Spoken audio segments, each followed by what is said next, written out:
Se você está pensando em se divorciar ou conhece alguém que está passando por esse momento delicado na sua vida, fica aqui comigo que eu vou te explicar de forma bem objetiva algumas coisas básicas que é preciso saber antes de dar entrada no procedimento. Eu sou Luiz Felipe Deschamps, advogado especialista em divórcios, sócio fundador do escritório DWP Advogados, que é sediado aqui em Santa Catarina, na Grande Florianópolis, mas que conta com atendimento online para todo o Brasil e exterior. Primeiramente, você pode estar se perguntando: ele disse que a sede física do escritório dele está localizada em Santa Catarina, mas que ele atende qualquer localidade. Como assim? Pessoal, atualmente, os sistemas dos cartórios e dos tribunais estão todos digitalizados, ou seja, os processos são eletrônicos. Para fazer um divórcio hoje é muito prático. Você consegue se divorciar perfeitamente de forma 100% online, sem sair de casa, seja da maneira judicial ou extrajudicial. Ao longo dos últimos anos, nós acumulamos mais de 150 divórcios em nosso portfólio. Cerca de 40% deles são de pessoas que residem em Santa Catarina e o restante realmente são de pessoas que moram longe do nosso escritório. Então, esse é um ponto. Outra questão que eu sempre gosto de destacar é a importância de você contratar um advogado especializado naquele tipo de demanda que você precisa. A analogia perfeita para isso é o trabalho do médico. Poxa, se você está com um problema no coração, você sabe que quem vai conseguir te dar um diagnóstico preciso e eventualmente resolver o teu problema é o cardiologista, não um ortopedista ou clínico geral. Então, da mesma forma funciona na advocacia. Se você vai se divorciar, investe num advogado especialista em divórcios, que é justamente para evitar prejuízos.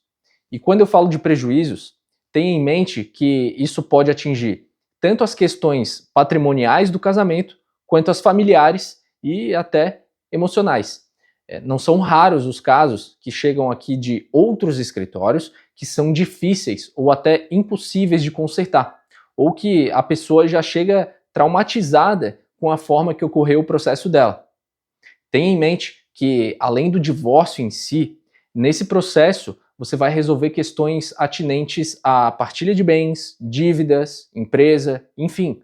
E tudo isso merece ser conduzido e intermediado entre as partes de forma assertiva, com uma análise documental cuidadosa e, eventualmente, diligências preliminares que, infelizmente, não são realizadas pela maioria dos profissionais, como o levantamento de escrituras, matrículas de imóveis, certidões, procurações, contratos, informações fiscais, bancárias, uma série de medidas que precisam ser tomadas no momento certo, sob risco de fazer perder determinados direitos.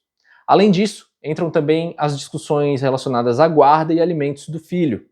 Com quem o filho vai morar, como vai ficar o regime de convivência parental, qual vai ser o valor da pensão alimentícia. Inclusive, já engatando aqui uma outra observação, se as partes tiverem filhos menores em comum, ou se a mulher estiver grávida, você só consegue fazer o divórcio em cartório se as questões de guarda e alimentos forem primeiro homologadas judicialmente. Aí você tem que avaliar com o seu advogado se vale a pena resolver as questões que envolvem o filho judicialmente e depois buscar um cartório para se divorciar. Nessas situações, aqui no escritório pelo menos, principalmente em casos consensuais, quando ambos estão de acordo, a nossa prática é mandar tudo para o judiciário, por questão de economia e praticidade para o cliente. Com relação ao tempo de duração do processo, que é um questionamento comum, não tem como estimar um tempo exato, porque a gente depende de diversos fatores. Entre eles, a agilidade do cartório, se for um divórcio extrajudicial, ou do gabinete do juiz, se for um divórcio judicial. Olha, em média, um divórcio sem bens e sem filhos, realizado no cartório, dá para dizer que ele pode durar uns 30 dias. Mas já tivemos casos que resolvemos em menos de uma semana. Então é difícil dizer. Outra coisa que você precisa ficar atento é o seguinte: quando o divórcio de fato é concluído? Nós vemos muitos profissionais que encerram a sua contratação com o cliente mediante o proferimento da sentença pelo juiz, no caso do divórcio judicial, ou pela lavratura da escritura pública, quando realizado no cartório. Muita atenção aí, pessoal. Depois dessa fase, você ainda precisa averbar essa sentença ou escritura na sua certidão de casamento. E eu não sei o que custa para alguns advogados fazerem isso, né? Uma crítica pessoal minha.